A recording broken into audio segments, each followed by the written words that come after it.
Oke, selamat datang di channel saya. Untuk kalian yang lagi nonton video ini, semoga selalu dalam kondisi yang sehat dan tetap semangat ya. Oke, kali ini saya akan berbagi bagaimana cara upgrade PC dengan cara yang benar teman-teman, supaya kalian tidak salah dalam memilih spare part untuk upgrade. Jadi salah satu pelanggan saya di sini menyerahkan salah satu PC-nya. Jadi di sini PC-nya sudah saya bongkar motherboardnya. Yang perlu kita kenal pertama adalah tipenya, yaitu di sini ECS 31TM7. Oke teman-teman, sebelum saya mulai silakan kalian klik subscribe dan nyalakan tombol loncengnya untuk membantu channel ini berkembang dan akan mendapatkan update teknologi setiap harinya. Oke, kita mulai saja. Nah, untuk yang pertama kali teman-teman, kita harus mengenal dulu dari PC yang kita gunakan ini. Jadi PC ini kita harus tahu spesifikasinya terlebih dahulu supaya kalian tidak salah untuk memilih prosesor kalian yang baru dan juga memori kalian. Jadi di sini PC-nya speknya adalah prosesor dengan single core 1,8 GHz ya. Lalu yang kedua, dia memiliki RAM 1 GB dengan tipe DDR2 teman-teman. Nah, untuk bisa lebih jelas kalian bisa melihat tipenya, karena tipenya di sini ECS 3G31TM7. Kalian buka Google, jadi kalian buka Google Chrome atau browser kalian ketikkan saja di situ nama motherboardnya. Di situ akan kelihatan CPU kita support dengan tipe apa. Jadi CPU di situ terlihat bahwa support dengan LGA 775 soket. Untuk yang paling terakhir yaitu dia menggunakan Core 2 Quad atau Core 2 Duo. Nah, di sini saya sudah menyiapkan teman-teman prosesor yang baru. Prosesor yang baru di sini saya akan menggunakan tipe Core 2 Duo dengan clock rate yang lebih tinggi. Jadi di sini terlihat bahwa Core 2 Duo dia menggunakan clock rate 3,0 GHz ya.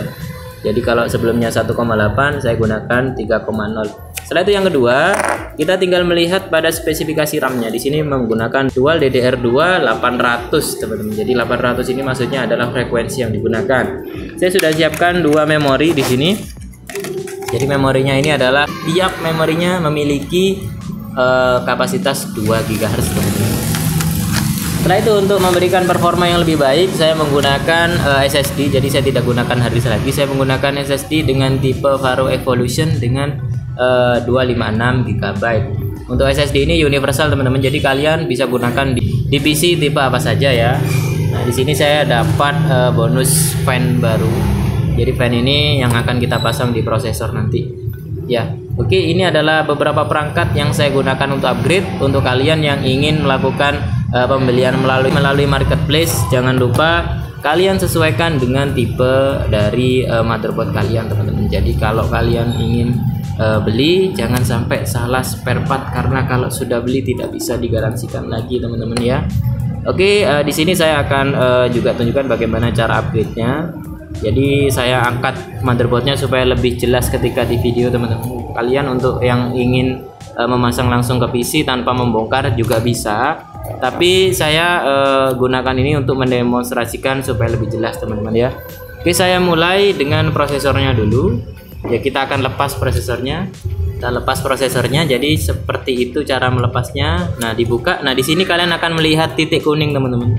Di pojok ini titik kuning ini untuk menandai bahwa posisinya seperti ini. Jadi jangan terbalik di kuning pojok ini ya. Kita ambil dulu prosesornya. Oke, lalu kita pasang prosesor yang baru.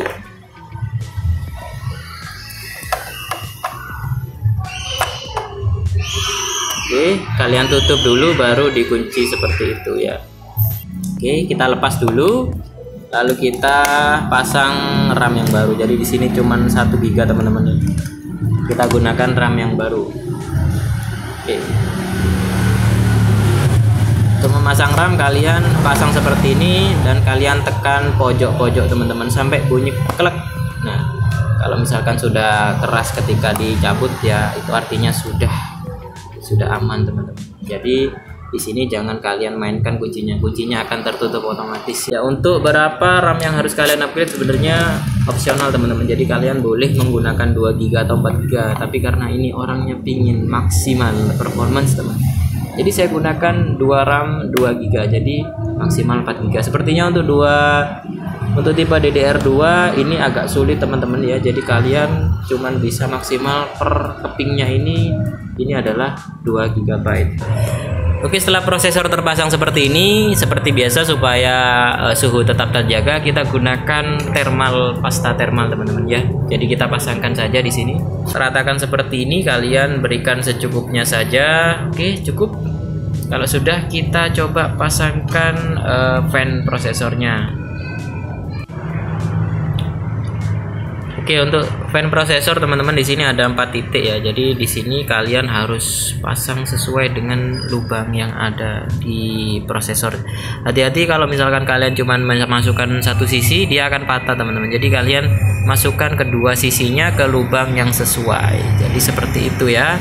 Oke, saya pasang dulu. Oke teman-teman, sudah terpasang seperti ini ya. Jadi saya tadi lakukan skip karena saya khawatir patah teman-teman. Ya, jadi pastikan sempurna terpasangnya dengan cara melihat di sisi belakang. Jadi di sisi belakang ini ada kaki-kaki yang masuk pada fan prosesor. Di sini ada 2 kaki teman-teman. Kalau terkunci dia akan terbuka seperti ini ya. Jadi di sini masih belum terkunci salah satu. Kita kunci dulu. Lalu kita pasang kabel fan-nya teman-teman. Nah, kalau sudah dipasang teman-teman, lewatkan kabel ini mengelilingi cooling fan seperti ini. Jadi tidak sampai tersangkut ketika dia menyala ya. Oke, kita coba tes dulu mesinnya apakah menyala atau tidak. Jadi kita akan koneksikan ke monitor ya. Oke, setelah dipasang semua hardware-nya dan spare part yang kita beli, kita coba nyalakan teman-teman. Jadi supaya kita tidak ribet masang di casing ya.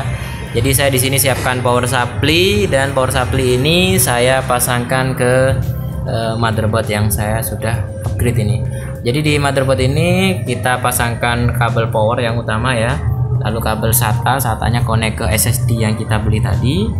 Ini lalu di SSD kita pasangkan power SATA jadi supaya terbaca SSD-nya. Lalu kalian pasangkan di sini ada kabel VGA warna biru. Lalu ada power processor yang warna kuning hitam. Lalu di sini ada kabel fan yang sudah kita pasang ya. Lalu kita akan coba untuk nyalakan teman-teman. Jadi untuk menyalakan di sini kan tidak ada tombolnya ya. Kita gunakan saja gunting teman-teman. Kita gunakan gunting. Kita pakai jumper front panel teman-teman ya. Oke, sudah nyala. Di sini fan-nya tadi ada kesalahan pemasangan teman-teman. Di sini ada 3 pin. Jadi kita pindah ke 4 pin teman-teman ya. Lalu di sini sudah terlihat menyala isinya, dan kita akan coba cek apakah hardware sudah terpasang atau tidak melalui BIOS. Oke, selanjutnya kita coba cek apakah perangkat yang sudah kita upgrade ini sudah berhasil dideteksi oleh PC kita teman-teman. Kalian gunakan keyboard ini, lalu kalian nyalakan melalui jumper tadi, dan kalian silakan pencet delete. Jadi munculnya akan seperti ini. Jadi kalian di setiap komputer akan memiliki cara yang berbeda-beda teman-teman. Jadi tergantung pada tipe pada BIOSnya. Nah di PC ini sudah kelihatan bahwa di setting advance ya, kita melihat bahwa SSD sudah masuk teman-teman 256 GB. Setelah itu untuk prosesor di sini belum kelihatan teman-teman karena sepertinya dia tidak mendeteksi dari tipe prosesor dan memori yang digunakan ya. Jadi untuk itu kita akan mencoba masuk ke dalam Windows-nya teman-teman. Oke, untuk mengecek dari perangkat yang lain saya gunakan harddisk yang lama teman-teman supaya saya tidak lama untuk proses installnya. Jadi saya akan gunakan harddisk yang sudah ada Windows-nya teman-teman. Lalu saya nyalakan kembali.